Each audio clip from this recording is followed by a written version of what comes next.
Mais uma semaninha complicada porque o assunto não mudou aqui no Brasil. A gente segue à sombra do risco fiscal e isso segue prejudicando os ativos domésticos. Nessa semana, o Ibovespa mostrou uma queda de 3,1%, está no patamar dos 103 mil pontos. Já no ano, acumula uma perda de 13%. Quando a gente olha para a taxa de câmbio, também temos aí uma desvalorização relevante no ano, uma desvalorização de 8,1%. E na semana, uma desvalorização de 2,8%. A gente tem uma taxa de câmbio de 5,60. O fato é que, quando a gente olha para a Bolsa, teve uma temporada de balanço que acabou sendo ofuscada pelo cenário macroeconômico, que é uma coisa assim incrível, porque a gente tem uma situação que a gente pode considerar positiva aí, olhando para o saldo dos resultados das empresas nesse fechamento do balanço do terceiro trimestre. No entanto, a gente não tem um espaço, né, para ter algum fôlego no mercado acionário, porque a percepção em relação à nossa economia ela continua negativa, porque a gente não consegue chegar num desfecho para o orçamento de 2022. No mercado financeiro, quando a gente tem aí incerteza e não consegue enxergar, né, nesse horizonte alguma resolução, isso acaba trazendo volatilidade e instabilidade para os negócios, não é isso, Rodrigo Moliterno? Exatamente, né? Como você bem colocou, né, Ká? A gente não conseguiu tirar proveito, né, dessa boa recuperação das empresas que ocorreu aí nos seus resultados ao longo desses 3 primeiros trimestres.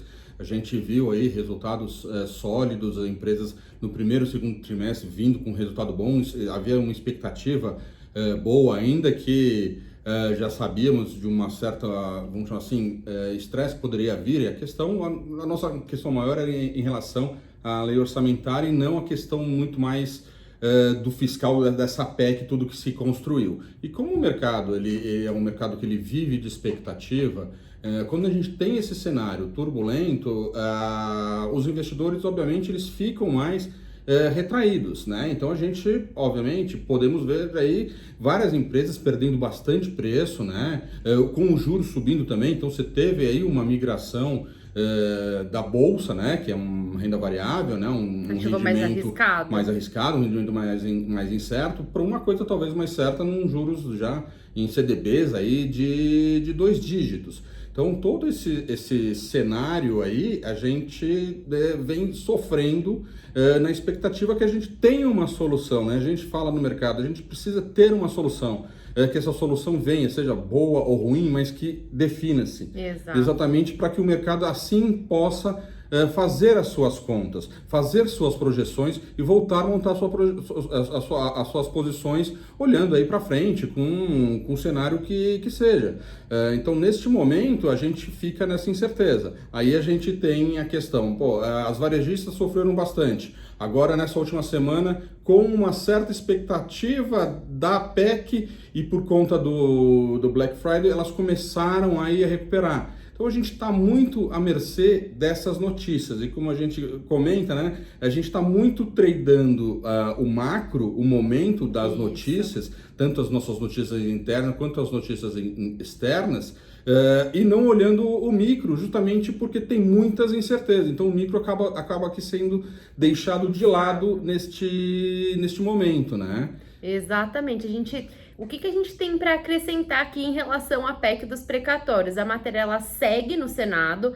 Ao longo dessa semana, eles estão chegando em alguma resolução no sentido de tentar fatiar essa PEC. Eles estão pegando pontos que a Câmara e o Senado têm em comum, e aí eles vão tentar promulgar uma parte da PEC, onde entra o Auxílio Brasil, e outros pontos que eles não estão concordando, eles vão tentar trabalhar depois. Então, a gente tem essa possibilidade do fatiamento da PEC, ainda não é nada certo se vai seguir dessa maneira. maneira. Existe também alguma ameaça de entrar com uma medida provisória do auxílio emergencial na Câmara. Então, assim, a gente ainda não tem uma visão concreta do que vai acontecer no final dessa história. Enquanto a gente não tiver essa certeza, né, a gente fica nesse movimento de instabilidade. Quando a gente olha para o cenário internacional, a gente não tem aí grandes novidades. Lógico que preocupa um pouco essa questão do lockdown que a gente está escutando lá na Europa, é algo para a gente monitorar, mas isso não impediu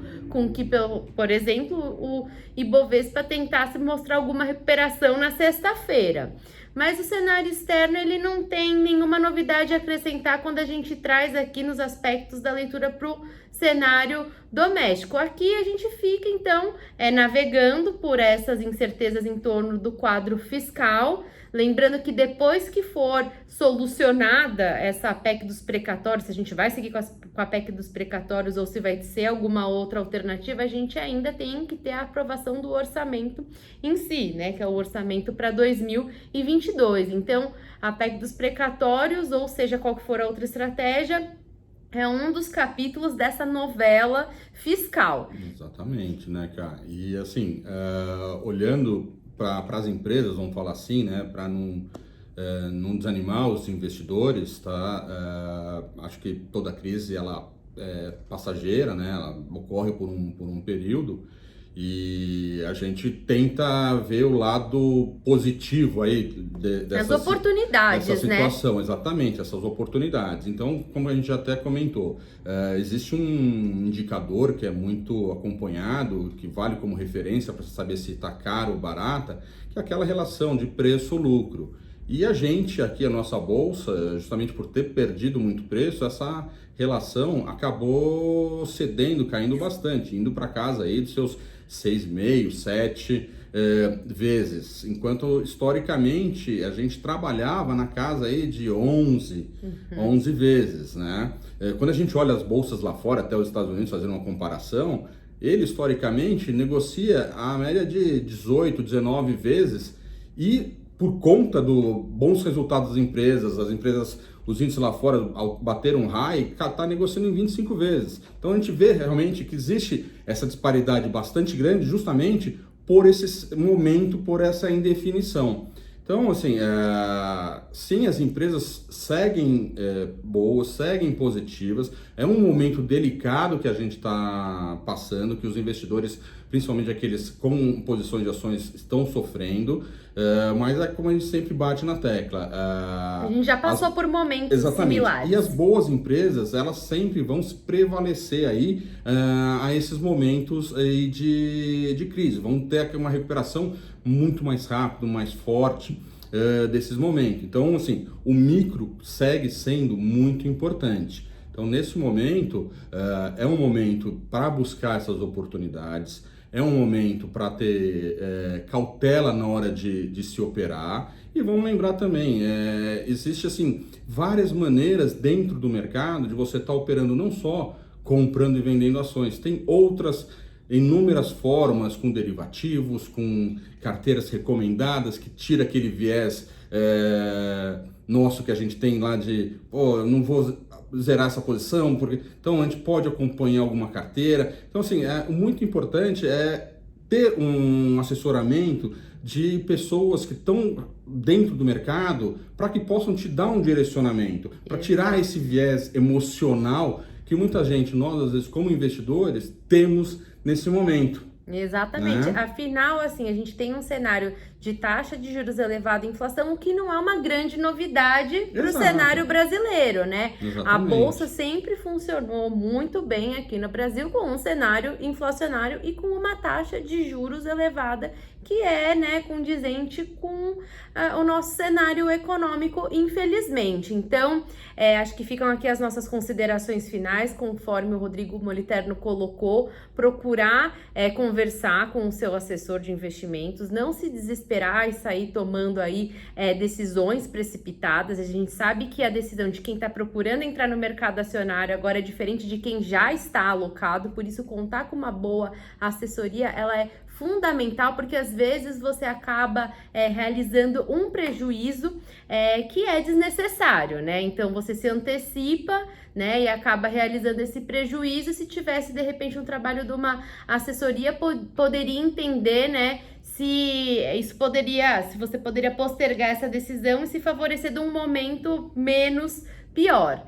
Então, acompanhe o material da Veda Investimento. A gente vai continuar aqui toda semana com os nossos vídeos. Lembrando que não são recomendações, o que eu e o Rodrigo Moliterno comentamos aqui é apenas o nosso ponto de vista sobre o cenário macro e microeconômico. Boa semana.